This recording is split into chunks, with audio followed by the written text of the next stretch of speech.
حضرت عائشہ رضی اللہ تعالی عنہا نے بتلایا کہ ہم رسول اللہ صلی اللہ علیہ وسلم کے ساتھ بعض سفر غزوہ بنو المصطلق میں تھے۔ جب ہم مقام بیدا یا ذات الجیش پر پہنچے تو میرا ایک ہار کھو گیا۔ رسول اللہ صلی اللہ علیہ وسلم اس کی تلاش میں وہیں ٹھہر گئے اور لوگ بھی آپ کے ساتھ ٹھہر گئے، لیکن وہاں پانی کہیں قریب میں نہ تھا۔ لوگ حضرت ابو بکر صدیق رضی اللہ تعالیٰ عنہ کے پاس آئے اور کہا، حضرت عائشہ رضی اللہ تعالیٰ عنہ نے کیا کام کیا کہ رسول اللہ صلی اللہ علیہ وسلم اور تمام لوگوں کو ٹھہرا دیا ہے، اور پانی بھی کہیں قریب میں نہیں ہے اور نہ لوگوں ہی کے ساتھ ہے۔ پھر ابو بکر صدیق رضی اللہ تعالیٰ عنہ تشریف لائے۔ رسول اللہ صلی اللہ علیہ وسلم اپنا سر مبارک میری ران پر رکھے ہوئے سو رہے تھے۔ فرمانے لگے کہ تم نے رسول اللہ صلی اللہ علیہ وسلم اور تمام لوگوں کو روک لیا، حالانکہ قریب میں کہیں پانی بھی نہیں ہے اور نہ لوگوں کے پاس ہے۔ حضرت عائشہ رضی اللہ تعالیٰ عنہ کہتی ہیں کہ والد ماجد رضی اللہ تعالیٰ عنہ مجھ پر خفا ہوئے، اور اللہ نے جو چاہا انہوں نے مجھے کہا اور اپنے ہاتھ سے میری کوکھ میں کچوکے لگائے۔ رسول اللہ صلی اللہ علیہ وسلم کا سر مبارک میری ران پر تھا، اس وجہ سے میں حرکت بھی نہیں کر سکتی تھی۔ رسول اللہ صلی اللہ علیہ وسلم جب صبح کے وقت اٹھے تو پانی کا پتہ تک نہ تھا۔ پس اللہ تعالیٰ نے تیمم کی آیت اتاری اور لوگوں نے تیمم کیا۔ اس پر اسید بن حضیر رضی اللہ تعالیٰ عنہ نے کہا کہ اے آل ابی بکر، یہ تمہاری کوئی پہلی برکت نہیں ہے۔ عائشہ رضی اللہ تعالیٰ عنہ نے فرمایا، پھر ہم نے اس اونٹ کو ہٹایا جس پر میں سوار تھی تو ہار اسی کے نیچے مل گیا۔ صحیح بخاری حدیث نمبر 334۔ جابر بن عبداللہ نے خبر دی کہ نبی صلی اللہ علیہ وسلم نے فرمایا، مجھے 5 چیزیں ایسی دی گئی ہیں جو مجھ سے پہلے کسی کو نہیں دی گئی تھیں۔ 1 مہینہ کی مسافت سے رعب کے ذریعے میری مدد کی گئی ہے، اور تمام زمین میرے لیے سجدہ گاہ اور پاکی کے لائق بنائی گئی۔ پس میری امت کا جو انسان نماز کے وقت کو جہاں بھی پالے اسے وہاں ہی نماز ادا کر لینی چاہیے، اور میرے لیے غنیمت کا مال حلال کیا گیا ہے، مجھ سے پہلے یہ کسی کے لیے بھی حلال نہ تھا، اور مجھے شفاعت عطا کی گئی، اور تمام انبیاء اپنی اپنی قوم کے لیے مبعوث ہوتے تھے، لیکن میں تمام انسانوں کے لیے عام طور پر نبی بنا کر بھیجا گیا ہوں۔ صحیح بخاری حدیث نمبر 335۔ حشام بن عروہ نے اپنے والد سے روایت کیا، وہ حضرت عائشہ رضی اللہ تعالیٰ عنہ سے، کہ انہوں نے حضرت اسما سے ہار مانگ کر پہن لیا تھا، وہ گم ہو گیا۔ رسول اللہ صلی اللہ علیہ وسلم نے ایک آدمی کو اس کی تلاش کے لیے بھیجا، جسے وہ مل گیا۔ پھر نماز کا وقت آ پہنچا اور لوگوں کے پاس جو ہار کی تلاش میں گئے تھے پانی نہیں تھا۔ لوگوں نے نماز پڑھ لی اور رسول اللہ صلی اللہ علیہ وسلم سے اس کے متعلق شکایت کی۔ پس خداوند تعالیٰ نے تیمم کی آیت اتاری، جسے سن کر اسید بن حضیر نے حضرت عائشہ رضی اللہ تعالیٰ عنہ سے کہا، آپ کو اللہ بہترین بدلہ دے، واللہ جب بھی آپ کے ساتھ کوئی ایسی بات پیش آئی جس سے آپ کو تکلیف ہوئی تو اللہ تعالیٰ نے آپ کے لیے اور تمام مسلمانوں کے لیے اس میں خیر پیدا فرما دی۔ صحیح بخاری حدیث نمبر 336۔ ابن عباس رضی اللہ تعالیٰ عنہ کے غلام عمیر بن عبداللہ نے کہا کہ میں اور عبداللہ بن یسار، جو کہ حضرت میمونہ رضی اللہ تعالیٰ عنہا زوجہ نبی کریم صلی اللہ علیہ وسلم کے غلام تھے، ابو جہیم بن حارث بن سما انصاری صحابی کے پاس آئے۔ انہوں نے بیان کیا کہ نبی کریم صلی اللہ علیہ وسلم بار جمل کی طرف سے تشریف لا رہے تھے۔ راستے میں ایک شخص نے آپ کو سلام کیا، یعنی خود اسی ابو جہیم نے، لیکن آپ نے جواب نہیں دیا۔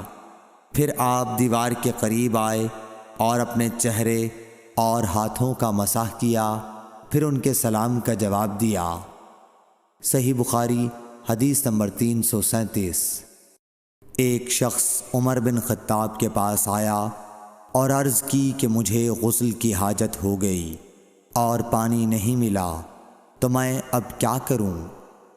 اس پر عمار بن یاسر رضی اللہ تعالیٰ عنہ نے حضرت عمر بن خطاب رضی اللہ تعالیٰ عنہ سے کہا، کیا آپ کو یاد نہیں جب میں اور آپ سفر میں تھے، ہم دونوں جنبی ہو گئے، آپ نے تو نماز نہیں پڑھی، لیکن میں نے زمین پر لوٹ پوٹ لیا اور نماز پڑھ لی۔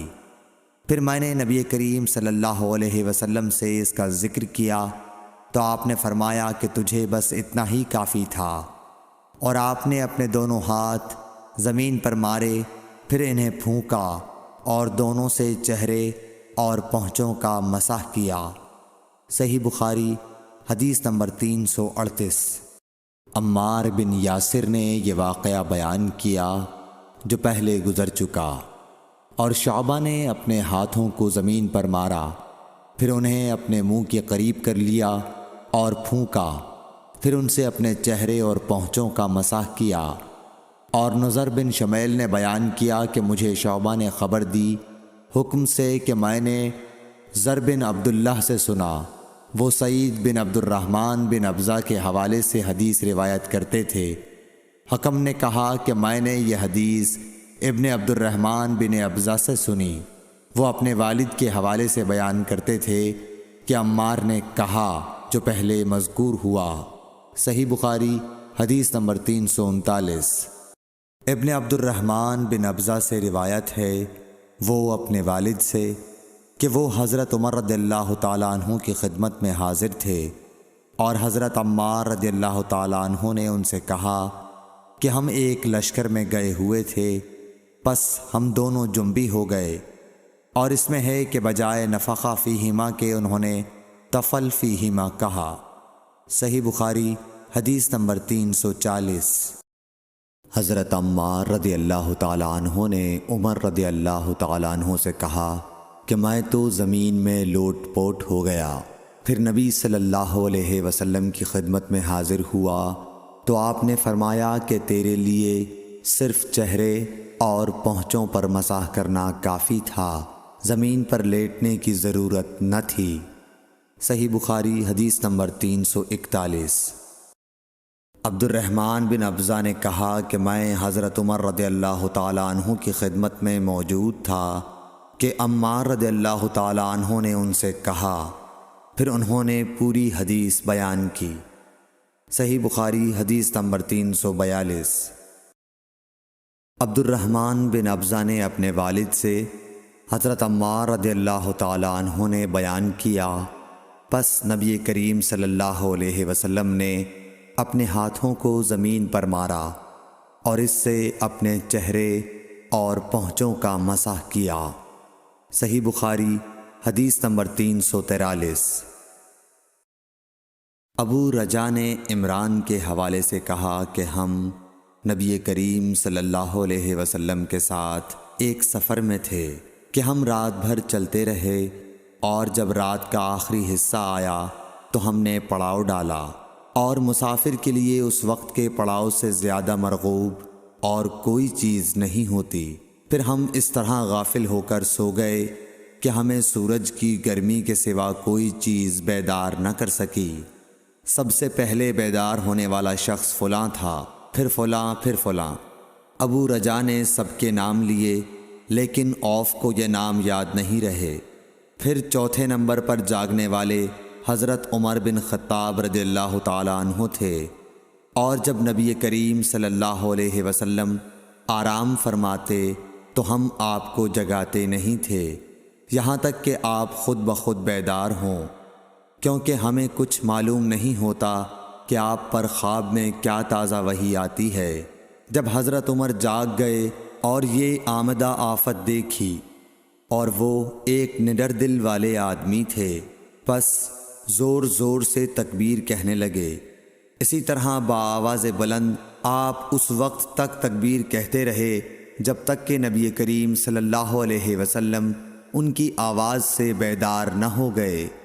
تو لوگوں نے پیش آمدہ آفت مصیبت کے متعلق آپ صلی اللہ علیہ وسلم سے شکایت کی۔ اس پر آپ نے فرمایا کہ کوئی حرج نہیں، سفر شروع کرو۔ پھر آپ تھوڑی دور چلے، اس کے بعد آپ ٹھہر گئے اور وضو کا پانی طلب فرمایا اور وضو کیا اور اذان کہی گئی۔ پھر آپ نے لوگوں کے ساتھ نماز پڑھی۔ جب آپ نماز پڑھانے سے فارغ ہوئے تو ایک شخص پر آپ کی نظر پڑی جو الگ کنارے پر کھڑا ہوا تھا اور اس نے لوگوں کے ساتھ نماز نہیں پڑھی تھی۔ آپ نے اس سے فرمایا کہ اے فلاں، تمہیں لوگوں کے ساتھ نماز میں شریک ہونے سے کون سی چیز نے روکا؟ اس نے جواب دیا کہ مجھے غسل کی حاجت ہو گئی اور پانی موجود نہیں ہے۔ آپ نے فرمایا کہ پاک مٹی سے کام نکال لو، یہی تجھ کو کافی ہے۔ پھر نبی کریم صلی اللہ علیہ وسلم نے سفر شروع کیا تو لوگوں نے پیاس کی شکایت کی۔ آپ پھر ٹھہر گئے اور فلاں یعنی عمران بن حسین رضی اللہ تعالی عنہ کو بلایا۔ ابو رجا نے ان کا نام لیا تھا لیکن اوف کو یاد نہیں رہا، اور حضرت علی کو بھی طلب فرمایا۔ ان دونوں سے آپ نے فرمایا کہ جاؤ پانی تلاش کرو۔ یہ دونوں نکلے۔ راستے میں ایک عورت ملی جو پانی کی 2 پکھالیں اپنے اونٹ پر لٹکائے ہوئے بیچ میں سوار ہو کر جا رہی تھی۔ انہوں نے اس سے پوچھا کہ پانی کہاں ملتا ہے؟ تو اس نے جواب دیا کہ کل اسی وقت میں پانی پر موجود تھی، یعنی پانی اتنی دور ہے کہ کل میں اسی وقت وہاں سے پانی لے کر چلی تھی، آج یہاں پہنچی ہوں اور ہمارے قبیلے کے مرد لوگ پیچھے رہ گئے ہیں۔ انہوں نے اس سے کہا اچھا ہمارے ساتھ چلو۔ اس نے پوچھا کہاں چلوں؟ انہوں نے کہا رسول اللہ صلی اللہ علیہ وسلم کی خدمت میں۔ اس نے کہا اچھا وہی جن کو لوگ صابی کہتے ہیں؟ انہوں نے کہا یہ وہی ہیں جسے تم کہہ رہی ہو۔ اچھا اب چلو۔ آخر یہ دونوں حضرات اس عورت کو حضرت صلی اللہ علیہ وسلم کی خدمت مبارک میں لائے اور سارا واقعہ بیان کیا۔ عمران نے کہا کہ لوگوں نے اسے اونٹ سے اتار لیا۔ پھر نبی کریم صلی اللہ علیہ وسلم نے ایک برتن طلب فرمایا اور دونوں پکھالوں یا مشکیزوں کے منہ اس برتن میں کھول دیے، پھر ان کا اوپر کا منہ بند کر دیا، اس کے بعد نیچے کا منہ کھول دیا، اور تمام لشکریوں میں منادی کر دی گئی کہ خود بھی سیر ہو کر پانی پئیں اور اپنے تمام جانوروں وغیرہ کو بھی پلا لیں۔ پس جس نے چاہا پانی پیا اور پلایا اور سب سیر ہو گئے۔ آخر میں اس شخص کو بھی ایک برتن میں پانی دیا جسے غسل کی ضرورت تھی۔ آپ نے فرمایا لے جا اور غسل کر لے۔ وہ عورت کھڑی دیکھ رہی تھی کہ اس کے پانی سے کیا کیا کام لیے جا رہے ہیں، اور خدا کی قسم جب پانی لیا جانا ان سے بند ہوا تو ہم دیکھ رہے تھے کہ اب مشکیزوں میں پانی پہلے سے بھی زیادہ موجود تھا۔ پھر نبی کریم صلی اللہ علیہ وسلم نے فرمایا کہ کچھ اس کے لیے کھانے کی چیز جمع کرو۔ لوگوں نے اس کے لیے عمدہ قسم کی کھجور، اجوا، آٹا اور ستو اکٹھا کیا، یہاں تک کہ بہت سارا کھانا اس کے لیے جمع ہو گیا۔ تو اسے لوگوں نے ایک کپڑے میں رکھا اور عورت کو اونٹ پر سوار کر کے اس کے سامنے وہ کپڑا رکھ دیا۔ رسول اللہ صلی اللہ علیہ وسلم نے اس سے فرمایا کہ تمہیں معلوم ہے کہ ہم نے تمہارے پانی میں کوئی کمی نہیں کی ہے، لیکن اللہ تعالیٰ نے ہمیں سیراب کر دیا۔ پھر وہ اپنے گھر آئی، دیر کافی ہو چکی تھی، اس لیے گھر والوں نے پوچھا کہ اے فلانی کیوں اتنی دیر ہوئی؟ اس نے کہا ایک عجیب بات ہوئی۔ وہ یہ کہ مجھے 2 آدمی ملے اور وہ مجھے اس شخص کے پاس لے گئے جسے لوگ صابی کہتے ہیں۔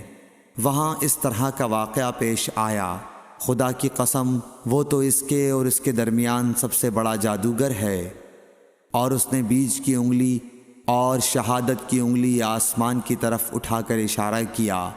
اس کی مراد آسمان اور زمین سے تھی، یا پھر وہ واقعی اللہ کا رسول ہے۔ اس کے بعد مسلمان اس قبیلے کے دور و نزدیک کے مشرکین پر حملے کیا کرتے تھے، لیکن اس گھرانے کو جس سے اس عورت کا تعلق تھا کوئی نقصان نہیں پہنچاتے تھے۔ یہ اچھا برتاؤ دیکھ کر ایک دن اس عورت نے اپنی قوم سے کہا کہ میرا خیال ہے کہ یہ لوگ تمہیں جان بوجھ کر چھوڑ دیتے ہیں، تو کیا تمہیں اسلام کی طرف کچھ رغبت ہے؟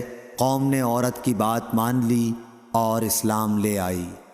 حضرت ابو عبداللہ امام بخاری رحمۃ اللہ علیہ نے فرمایا کہ سبا کے معنی ہیں اپنا دین چھوڑ کر دوسرے کے دین میں چلا گیا۔ اور ابو العالیہ نے کہا ہے کہ صائبین اہل کتاب کا ایک فرقہ ہے جو زبور پڑھتے ہیں، اور سورہ یوسف میں جو عصب کا لفظ ہے وہاں بھی اس کے معنی عمل کے ہیں۔ صحیح بخاری حدیث نمبر 344۔ ابو موسیٰ نے عبداللہ بن مسعود سے کہا کہ اگر غسل کی حاجت ہو اور پانی نہ ملے تو کیا نماز نہ پڑھی جائے؟ عبداللہ نے فرمایا ہاں، اگر مجھے 1 مہینے تک بھی پانی نہ ملے گا تو میں نماز نہ پڑھوں گا۔ اگر اس میں لوگوں کو اجازت دے دی جائے تو سردی معلوم کر کے بھی لوگ تیمم سے نماز پڑھ لیں گے۔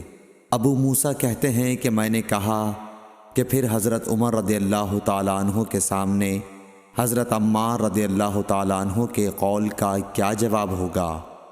بولے کہ مجھے تو نہیں معلوم ہے کہ عمر رضی اللہ تعالیٰ عنہ عمار رضی اللہ تعالیٰ عنہ کی بات سے مطمئن ہو گئے تھے۔ صحیح بخاری حدیث نمبر 345۔ ابو موسیٰ نے پوچھا کہ ابو عبد الرحمن آپ کا کیا خیال ہے کہ اگر کسی کو غسل کی حاجت ہو اور پانی نہ ملے تو وہ کیا کرے؟ عبداللہ نے فرمایا کہ اسے نماز نہ پڑھنی چاہیے جب تک اسے پانی نہ مل جائے۔ ابو موسیٰ نے کہا کہ پھر عمار کی اس روایت کا کیا ہوگا جبکہ نبی کریم صلی اللہ علیہ وسلم نے ان سے کہا تھا کہ تمہیں صرف ہاتھ اور منہ کا تیمم کافی تھا۔ ابن مسعود نے فرمایا کہ تم عمر کو نہیں دیکھتے کہ وہ عمار کی اس بات پر مطمئن نہیں ہوئے تھے۔ پھر ابو موسیٰ نے کہا کہ اچھا عمار کی بات کو چھوڑو، لیکن اس آیت کا کیا جواب دو گے جس میں جنابت میں تیمم کرنے کی واضح اجازت موجود ہے؟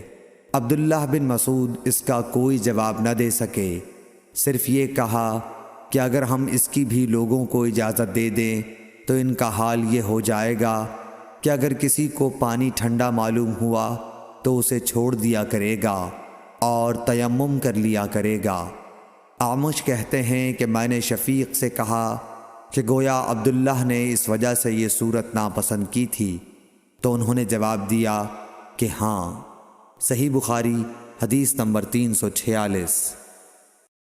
حضرت ابو موسیٰ رضی اللہ تعالی عنہ نے حضرت عبداللہ بن مسعود سے کہا کہ اگر ایک شخص کو غسل کی حاجت ہو اور مہینہ بھر پانی نہ پائے تو کیا وہ تیمم کر کے نماز نہ پڑھے؟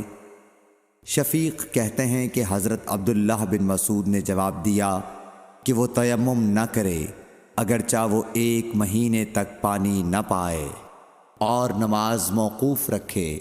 ابو موسیٰ نے اس پر کہا کہ پھر سورہ مائدہ کی اس آیت کا کیا مطلب ہوگا؟